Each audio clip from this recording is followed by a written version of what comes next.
how would you like to know how to turn hard work into smart systems that scale? Now, Bryan Clayton went from mowing lawns to leading a $30 million tech platform, all by bootstrapping and building the right strategies. So tune into this episode to discover practical lessons that you can apply to grow your own business faster, smarter, no matter what industry you're in. Welcome to Fortify Live with your host, Ford Saeks. Today's guest is Bryan Clayton. He's the CEO and co-founder of GreenPal, an innovative online marketplace that connects homeowners with lawn care professionals. Now, his entrepreneurial journey is vast, and we're going to explore some of those things today. We were talking to the green room, and I'm like, okay, Bryan, tell me a little about your story and why you're here. He said, Ford, I just like to share stories. So we're live right now on Facebook and LinkedIn and YouTube and a few other places. So, Bryan, welcome to Fortify Live. It's great to be here. Thank you so much for having me on. Well, I appreciate it. So share with me how you got to where you are now. I mean, building those successful companies up, bootstrapping them, that's a challenge. I know I've had 17 companies. None of them went bankrupt. A few I let go that weren't profitable. But along the way, I've learned, and I have had the school of hard knocks, and I'm sure you have too. So tell me a little bit about your entrepreneurial journey. Yeah, so I guess it started 30 years ago when my dad got tired of watching me play Nintendo all day. He said, hey, get off your butt. I got a job for you. You're going to go mow the neighbor's yard. They need somebody to cut their grass. And this was not a request. He made me go mow the neighbor's yard. And luckily he did that because I got paid $20 for an hour of work. And I was just hooked right after that moment and all the way until as I'm sitting here today. I've always owned my own businesses. I've always been working on my own thing, and it just clicked for me, and stuck with that lawn business all through high school, all through college, and when I graduated college, I made a little business plan and ended up building that into a real business. Eventually, growing the lawn mowing business from just me and a push mower to me and about 150 employees and $10 million a year in sales, and then that business was acquired by a national organization that runs landscaping companies all over the country. And then after that, I took some time off, decided, hey, maybe I could be a tech entrepreneur. And the idea for GreenPal, my current business, was one that I always had, that there should be an app where you just push a button and somebody should come mow your yard. And that's what GreenPal is. And now GreenPal is a 10-year overnight success, around 300,000 people using it every week for lawn mowing services. I think that's fantastic. You know, I'm moving to Las Vegas, and when I went online to try to find movers, it was a big pain in the butt, man. I guess it's my show. I could say the other word. And so I went to like Allied Van Lines, United Van Lines, and they didn't call me back. The salespeople were terrible because I teach sales training. So I'm always, it's like you and me. If you get a prospect or you're working with a vendor and you look at their business model and you're like, you guys are losing the ball, dropping the ball. So I called like 7 companies. No one ever called me back. And when they did, they weren't prepared. Then they canceled the meeting. And I'm thinking, I'm trying to spend money here. Like this, I'm jumping over rocks, right? And so finally, I got a hold of a local moving company, and they said, have you heard about UPAC? And I said, I don't know what the hell that is. And she said, well, if you move it with Allied, it's going to cost you $10,000. If you go to UPAC, it's probably going to cost you $5,000. But what we'll do is we'll come out and pack the truck or the pod, and then when you get there, you just pay someone to unload it. And I'm like, okay, I mean, that's not really that big a deal. It's a little bit more inconvenience to deal with 3 vendors, but I can do that. Well, when I actually went to go find someone to unload it, they had a company called Hire a Helper.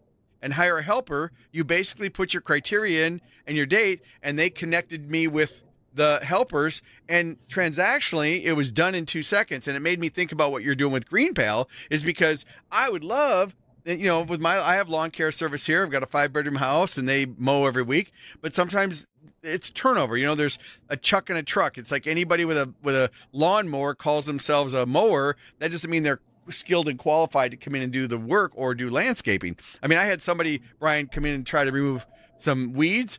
They tore out all my wife's bushes. Not cool. Oh, no. So and that was your fault. Yeah, it was. Yeah, so I was like, yeah, well, it was definitely my fault. So tell us, so when you got this going and you had the concept, how did you get proof of concept? Yeah, it was an idea that I had in my head because running a traditional landscaping business, as we grew that company, we no longer did residential lawn mowing. Parks, apartment buildings, restaurants, things like that. But people would still call our office every single day because they were around town, around Nashville where I live. And they would say, hey, I saw your truck, you were mowing the McDonald's. Can you come mow my yard? Our was to always be helpful. It was just the right thing to do. And so we would maintain a list of smaller service providers by the phone. Anytime somebody would call in, we'd say, hey, we don't actually do residential services anymore, but here are 5 names and phone numbers of smaller operators. In effect, in an analog sense, we were a connecting service at a very small local scale for people who needed a basic lawn mowing and lawn care services, small business owners that wanted to do that kind of work. So I saw it work in mode, and I knew that it just needed to be expanded and it needed to be built upon in terms of a system, a platform that could operate nationwide, one day worldwide, where buyers and sellers can do business much more efficiently on a platform, on a network like ours, than they can just through phone calls, voicemails, text messages, things like that. And so that was the idea 15 years ago when I was running my landscaping business, and it's still the idea today. You should be able to push a button, quickly get prices, and hire somebody to mow your yard in the same day without even making a phone call. Now, for those of you listening, there has been some audio issues with cutting in and out, but we are live right now. And so if you're listening to the episode or you joined late, or because this live broadcast also becomes an episode of the Business Growth Show podcast. So just to be clear, if you joined late, it's Bryan Clayton. He's the CEO and co-founder of Your GreenPal, PAL.com. So check them out online, certainly from a business model standpoint, or if you just need someone to mow your lawn, you can do that. I really like the fact that what you did, and as entrepreneurs, I think that what we do is we see things that other people don't see, and then we take action. I think that everybody gets 2 or 3 good ideas a week for business, but they don't actually write them down and act on them. And so when you were doing the commercial side, you saw this need, and then you went and filled it, and then it turned into a whole new other business. Yeah, that's right. And I think whenever you're starting a brand new business from scratch, especially if you're inventing a new product that does not exist, it's important to be solving your own problem, in a sense, to be solving a problem that you know exists in the world because you lived it.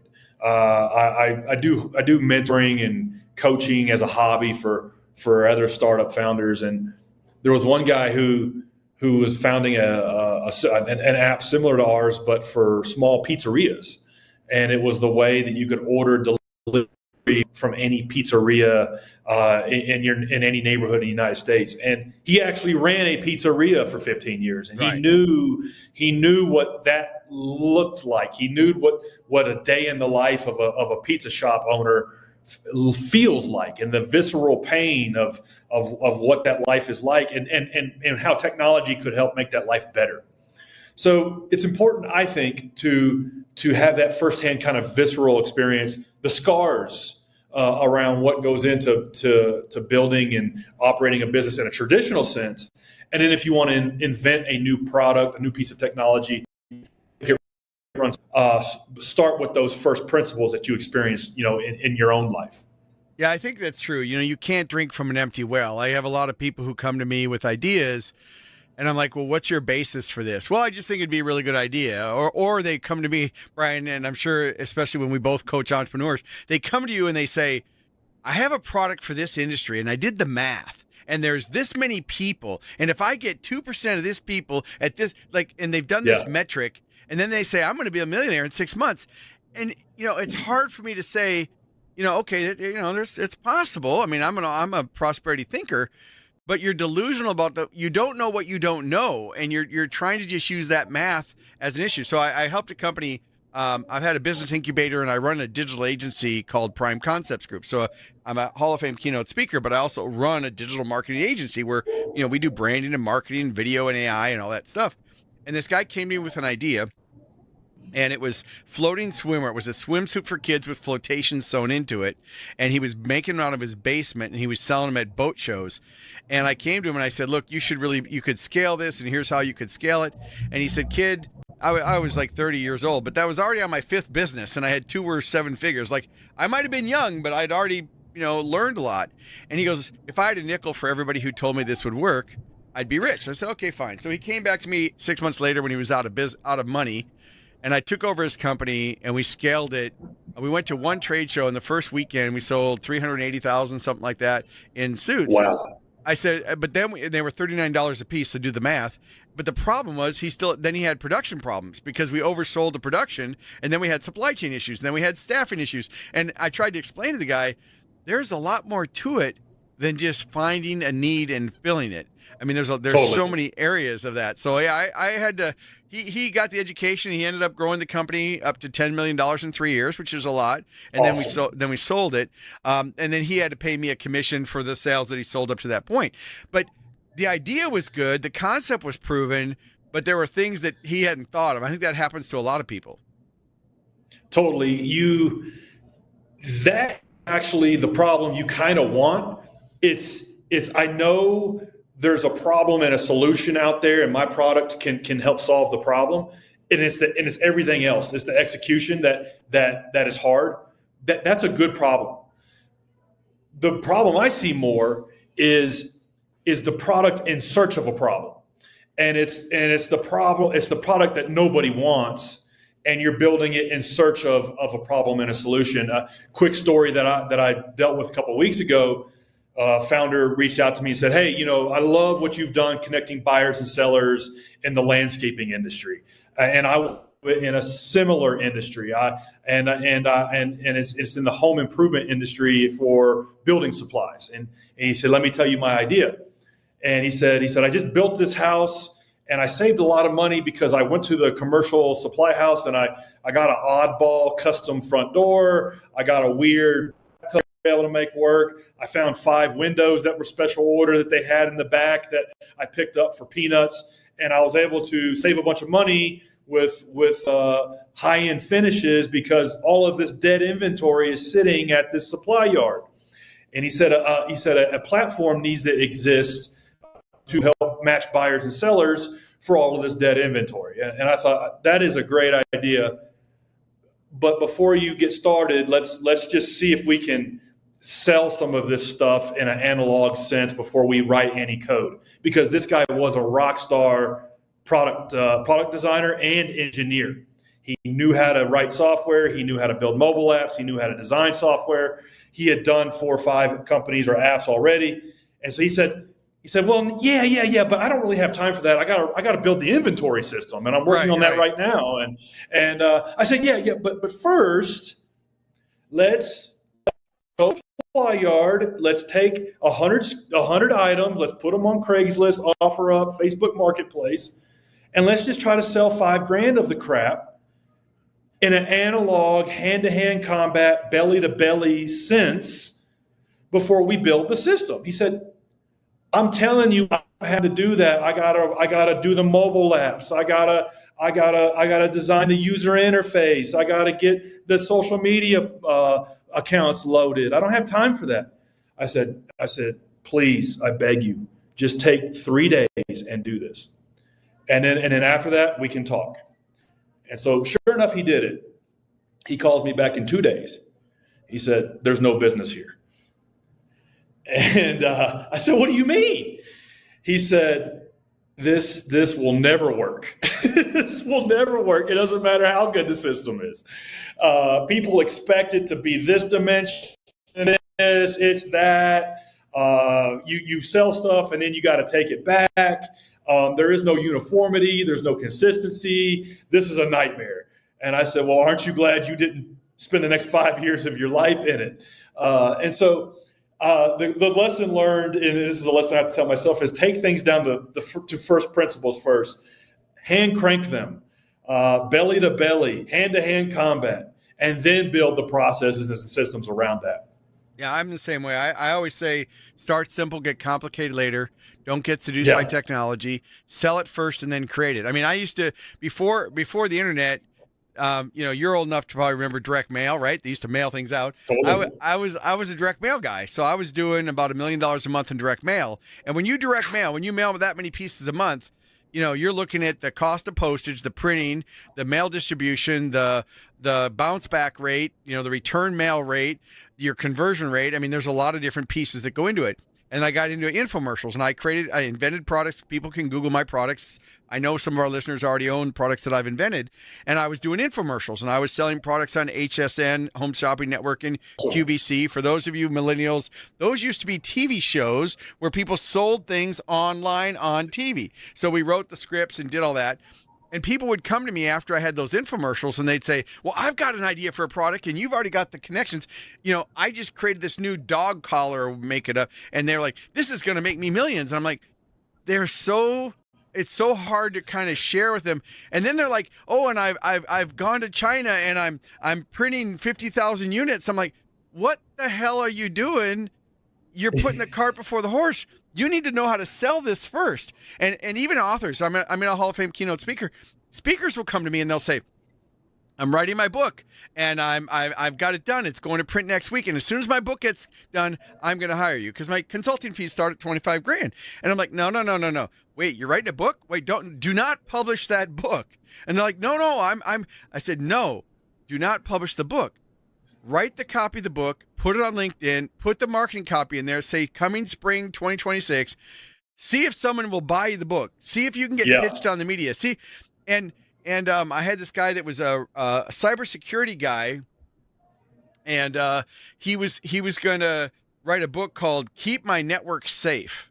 Was Mike Foster, and he had a different title when he began the book. And when we were working together, this isn't the same guy; it's a different guy. But he came to me and I said, Mike, you need a book cover that if someone's sitting in first class and they're a C-level executive, that they want to feel comfortable reading. Totally. The CEO doesn't want to have a book, Keep My Network Safe, and take you're aiming at the wrong market, right? And so it's the same thing. And I've learned that way. And I had one last quick story I'll tell you, Brian. So this guy came to me that invented the electroluminescent strips in the airplanes. You know how when there's an exit on a fire on an airplane, they lead you to the exit? Well, those strips are pliable because the plane has to expand and everything. So he built the electronics.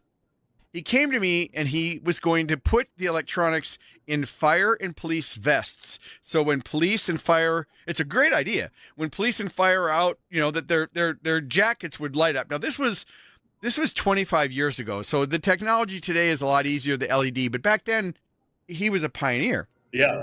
So he came up with this concept.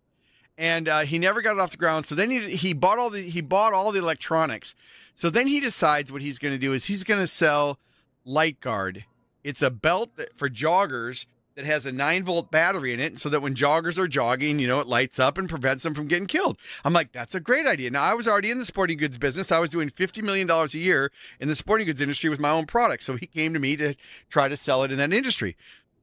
The problem is he was cost-based pricing his product. So it cost this much to manufacture, create 100%, markup, 50% gross profit. He was going to go, create this product.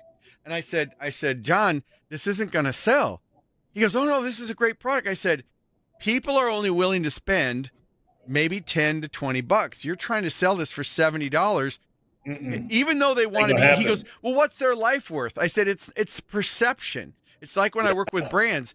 You and I don't own our own brands. Our brands are the perception of the marketplace. GreenPal, it's whatever the perception of the market. Now you can influence it, and I know you've done amazing well, but we don't own our brand. It's whatever the marketplace decides the brand is. And so he didn't believe me, so he went out and bought all this inventory. He got warehouses. He shipped it all in. 6 months later, he comes to me and he says, I'm getting divorced. I'm bankrupt. Can you help me? I said, yeah, I can liquidate everything you have at $5 an item, because I have to sell it to my network, and they're going to put it in the catalogs, and they're going to sell it for 10 to 20 bucks. Like I told you, we went to trade shows. I took his product to a trade show where I was doing my sporting goods products, and I showed them to people, and I said, how much would you spend? And I sold them for 15 bucks. And I'm like, no one's going to spend $70. Yeah. So anyway, we made him some money back, but it's just a point of, as entrepreneurs listen to this, and I know we've got people that are private equity people, we've got franchise brands, we've got executives.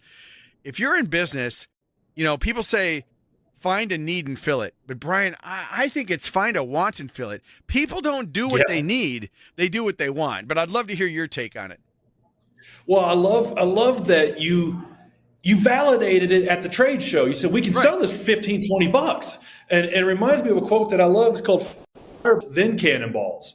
And so it's let's test this out and let's see if there's a there, and let's meet the customer where they're at and work backwards from there. And just because we say it's a $70 item doesn't necessarily make it a $70 item. And a lesson that I've learned the hard way is if you build it, they will not come. Right. You have to meet the customer where they're at, what their problem is, what they want, what they're willing to pay for, and then work backwards from there. Otherwise, life is going to suck. Yeah, and you're going to end up bankrupt and divorced. I'm dealing. Yeah, keep going. Yeah, I agree. Keep going. Yeah, please start from there and work back. It's going to be not fun. Yeah, I agree. I'm working with a fighter pilot right now that's creating a training program for leadership, and he spent like 60 grand filming all the videos and doing all this stuff, and where he's in my mastermind or he's in a high-end coaching client with me. And I told him, I said, I hate to break this to you, but with AI and everything you're doing, you're about 4 years behind on this concept selling with how people consume information and what they're willing to pay. And I said, it has nothing to do with how good you are, but Right. the marketplace has shifted, buyer behaviors have shifted. And I think that a lot of businesses make that mistake. And you and I both know that there's great restaurants that, or that are busy restaurants that the food is mediocre, but they're Yeah. always busy. And then there's these great restaurants that go out of business. Well, Yeah. it's not the best one who wins. It's the most visible. Unfortunately, I mean, I'd love to Yep. say that the best product wins, but I invented a product. I spent $250,000 inventing this convertible all-terrain trailer. I don't know if you have kids, but when my son was 5 years old, I got him a baby jogger, which had big wheels, and I could do an all-terrain like trailer, like a jogging trailer or a jogging stroller. And then I had a bicycle, and I had $500 in a Winchester trailer. And I'm looking at these two things in my garage. I got about $1,000 into this stuff. And I'm like, why didn't they just put both these things together? And I said, why didn't they just take the trailer and take the front wheel off or take the hitch off and put a front wheel? So I went to both those companies and I said, hey guys, why don't you come together and we'll put this company together? They're like, we're in the trailer business. We're in the stroller business. I said, you guys are in the business of helping parents with their kids. So Right. fast forward, I spent my own money, did it, $250,000 in development, took it to the first trade show, made $150,000. So but that's not bad for the first show, 3-day show Yeah. in Anaheim, California. But Huffy Bicycles took my product, copied my patent, told me they copied the patent, and basically said, kid, we're going to bankrupt you. We know we took your product. We'll write you a check right now for $100 grand. You walk away, or Yeah. we're just going to tie you up in court. So now every time I walk through Walmart or Costco and I see that freaking product, I'm just like, that was my idea. But speed to market, even though I probably could have won, people are like, well, you had a patent. And one thing I've learned is patents and agreements only give you the right to fight in court. It doesn't matter what the agreement is, or you and I could agree, hey, we're going to go into business and I'm going to be a marketer for GreenPal. And at the end of the day, it either is going to work or it's not. And That's right. the contract doesn't protect you. It just gives you a right to fight. Because I spent $1 million on patents and realized that I thought I was protected. Yeah. They didn't tell me that until I had to go to court and fight. And then if you don't fight everybody who infringes on you, then you lose the right to fight, like if you have a trademark. So anyway, I learned those lessons the hard way. But how do you balance the speed of innovation, because again, with an app and all this stuff, with reliability and customer trust? Yeah, it's kind of one of those things. Is one of my favorite quotes is the Mario Andretti quote. If it's not moving fast enough, you need to be moving so fast that you are scared of breaking something, of pissing somebody off. And so it's kind of one of those things that you have to push the envelope, and we did with GreenPal, where we spent a year in one city and I wanted to expand into another city, and my team was saying, hey, if 10 people are using this thing, only 5 of them are happy, and we don't need to go to another city until we can make 9 out of 10 happy. And I listened to that advice, but then we waited too long. We spent just in one city until we could make 100% of people happy using the platform. And what I wish I had done looking back was moved a little faster and broken a few more things. And so if you're not scared, you're not moving fast enough in business. And so that's something I always have to remind myself of is if you're making 90% of people happy, you're doing good, but you're never going to make 100% of people happy. And don't let that limit your expansion. Don't let that limit your plans for growth, because when you're building a business, it's like the momentum and the growth is self-reinforcing. And if you're not growing, you're dying. And that's just been the way it is in every business I've ever been a part of, whether it was running my landscaping company and growing it to 8 figures, or running GreenPal and growing it to 30 million a year in revenue, and we're trying to get to 9 figures. Is if we're not keeping the momentum and growing, expanding, and growing into new cities, and breaking things along the way, moving fast enough is the way I look at it. All right. So now, for full disclosure, everybody, when Brian joined, he doesn't know what questions I'm going to ask. So, this isn't like a prepared script or anything. So I'm curious, as an entrepreneur, and, we got our listeners from all over the world here. How does what you're doing compete with like Home Advisor, Angie's List, the different platforms? And then my second question is going to be around AI. But how are you, like, I have my answer of what I think, but I'd love to hear your take. Like, because why would someone say, well, why would I use you when I can just go to Angie's List and look landscapers or, mowing services near me, or Google in that fact? Yes. We'll talk about Google later. Really good question. And you got to know what your value proposition is and what makes you different from your competitors and the alternatives. For us in the lawn care landscaping business, our direct competition is the old way of doing things. So kind of where food delivery was in 2010. In 2010, if you wanted to order food delivery, you had pizza and Chinese. That's about it. Yeah, or and pizza, and maybe Chinese. Exactly. Those were your options. And then maybe you could go to like this weird website called Grubhub. Yep. And they kind of had this kind of not perfect experience, but it worked where you could order at other restaurants. And then some people did that. That's kind of where home services is today in 2025, 26. It's where food delivery was in 2011. And so the majority of people are still ordering pizza and Chinese in a metaphorical sense for home services, meaning they are asking for friends and family for recommendations. They are calling out of a simple Google search.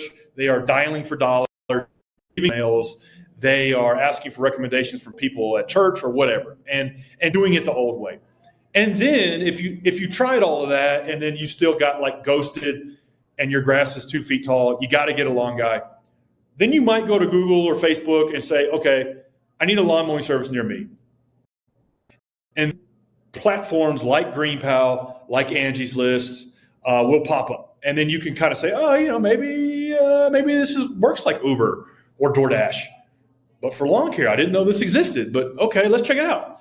And then you try that, and then and surprisingly it works. If you it works. There is so our main competition is status quo. Apart from that is we do compete with Angie's List, Google Places, Facebook Marketplace, Thumbtack, but there is no to get names and phone numbers. All of those is get names and phone numbers of lawn care services. You still have to call them, ask them for a price, work out the schedule, and then figure out a way to pay them, whether it's like a check or Venmo or something. GreenPal is the only end-to-end experience where it's just one place. You pop your address in, you get a price, you hire them on the website, and then you pay them right through the website. And then if you liked how they did, you just push another button and they come every 2 weeks or every week. The other platforms don't offer that end-to-end experience. They are more like a directory, if you will. So that's how GreenPal is different from the other digital offerings. I wish that was our only competition, but unfortunately, our main competition is just the status quo. Yeah. And never underestimate the status quo as your competitor. People are going to do things the way they've always done them, unless your experience is 10 times better. And it's hard on that, and that's one of the big challenges we face. Yeah, I know. For me, like when I was able to use that hire a helper service, I paid them. They booked it. And so, Yeah. and I was on the phone with the guy and I said, "Oh, I get your service. You're just taking a small service fee." So I think it cost me $60 extra. Like I could have gone to the company direct and probably saved, but I'm willing to pay the $60. Like it was done. Yeah. I didn't have to mess with it. And they're managing the reviews. And more importantly, I said, if they mess up, I can come back to somebody. So, it was actually a really good thing. And I think that the great thing about what you're doing now on the forefront, and that's why I said speed to marketplace for you is going to be important, because the delusion of the cost to acquire and to do these things. I mean, now people understand it because of Uber, because of DoorDash, because of these other services. Oh, it's for lawn care. Like it's not a big leap for them to figure out, oh, what are you doing? How are you doing it? Like it really, and I love the value proposition of end to end. Now, can they also rate in your, are the customers able to rate the people so that when the person's interested in using GreenPal, they know that the mower's got certain ratings? It's very, very, very important. The rating system, but also all of the other signals that are happening. So there is the 5-star rating system we're all familiar with, and that's published to the vendor's profile. But then also the signals of, did they get booked for a second or third or fourth mowing? Right. Did they show up on the day they were supposed to and actually complete the transaction? Did they call ahead before they showed up once? Our system is able to measure all of those actions and then use that data to score these service providers accordingly and help consumers sidestep the lawn care services that just aren't taking it seriously. Right. Nobody teaches anybody how to run a small business. No. And so the lawn care business is kind of like it's kind of like an entry point for small business owners. The barriers to entry are pretty low. And so it's kind of like the school of hard knocks, learning how to run a lawn care business. And the only way you do that is just bumping up against customers and quite frankly, pissing them off. And then maybe I shouldn't do that anymore. Well, guess what? These consumers are having to go through these negative experiences teaching you how to run a business. It's our platform's job to come out and reduce the cycle time on that kind of stuff. No, I think that's great. All right. So I'm going to shift before we end up here. We're almost to the end of the episode. How is AI affecting you right now? And before I answer, I'll give you the context. So we run a digital marketing agency. We do digital marketing and branding and all that different stuff. And so we've had to go back to our customers now, and we're doing what's called AEO and AIO. So it's answer engine optimization and AI intelligence for optimization, because if your website is blocked and not getting ranked in AI, like ChatGPT and Perplexity and Copilot and Gemini and all the other tools that are out there, then you're non-existent. So I work a lot in franchising where the cost to acquire a lead, and they used to dump money into pay-per-click in their content marketing, but now that doesn't work because Google doesn't give you search results anymore. It gives you answers. So how do you become the person that's the answer? So we've been working with brands to help them bridge that gap, because it's an unknown area. And that's the area that the sandbox that I play in, which is, okay, how do we shorten the sales cycle? How do we increase the maximum quality of lead? And how do we leverage AI in a way that actually helps you come up in AI? So AI is actually recommending you. Like you could even take your phone right now and you could open up ChatGPT and say, who's Ford Saeks, and should I bring him into my conference? And it's going to tell you, because I've done a lot of work on doing that. So I'm curious with you, with AI, not from the technology and how you're leveraging it in the background, but from the findability for GreenPal, and then helping those, finding those, because you really have two markets, right? Because you're trying to attract the lawn care companies to be on your system, and then you're trying to attract customers to use your system, right? Am I wrong there, or tell me? Totally, yeah. So now for us, we are demand side constrained, meaning we need more consumers. We actually have a waiting list for lawn care services. Gotcha. So you just need to be more awareness in the demand side, the consumer side. Okay. Yeah. But you got to be where they're looking, and as people are shifting away from your simple Google search to asking ChatGPT or Gemini or any of these other language models, you got to be a part of that conversation. And so how do you do that? How do you not get, but how do you intentionally try to be a part of that conversation? And that's a big part of what we're doing now. We are trying to make every single conversation about a positive one. And so what we have to do is we got to step up our customer service and use AI to do it. And so we in full-time customer service people, And so what we've done is we've taken them and moved them kind of up the stack in terms of hand-to-hand curating people through problems. And then all of the other rudimentary stuff that was eating up most of their time, we've automated that with AI. And so using AI to make them more efficient, making them more empathetic, and making them being able to roll their sleeves up to fix a lot of the things that go sideways and what we call exception handling. It's like, okay, this happened, and then this happened, and then this happened, and then this happened. And it's a very rare thing. But when you do 10,000 transactions a day, that rare thing happens a lot. Right. And so a human being has to fix that. And if a human being doesn't fix that, guess what? That person, that human being, goes out to Reddit, goes out to Facebook, goes out to Yelp, and barbecues you. Now, in a world of AI, these language models are picking that stuff up and surfacing it as if it happens like as much as positive experiences. They don't really, they kind of almost over index on the negative sentiment. They do. And so now the stakes are even higher for preventing negative sentiment from being said about your brand anywhere, anytime, in the entire internet. And so using AI to help combat that, and then be able to show up in AI when people are asking about you is something that is like at the forefront of what it is we're doing right now. We're spending a lot of our bandwidth on it. Well, I'm glad to hear that, because every brand I work with, they come from two different camps, Brian. They're either, they're all building AI into whatever product or service they have. They look at their customer journey from a suspect to a prospect to a qualified lead to a customer to an advocate, and they're using AI in some fashion. I mean, 90% of most businesses are using it, or at least aware of it. But from a customer experience standpoint, really what AI should do is what you said. It should take care of those mundane things that are repetitive, that AI can do quicker, better, and easier, and then free up the time for the people to add that human experience. And my challenge with brands, and I'm working with big brands and small brands, I'm sitting on boards and I'm strategizing, and anybody with a laptop right now is an AI expert. That's the problem I have, is as a leader in this field, I'm not saying I know everything, and the ones that think they know everything you should run the other direction, because they're just full of crap. And but they come from two different camps. They're either on the sidelines, a little bit confused, kind of trying to figure this whole thing out, or they start using AI and they become dangerously overconfident that they think they understand it. So then they put their foot to the floor, and they're using AI to answer all the Google reviews and write content and repurpose stuff.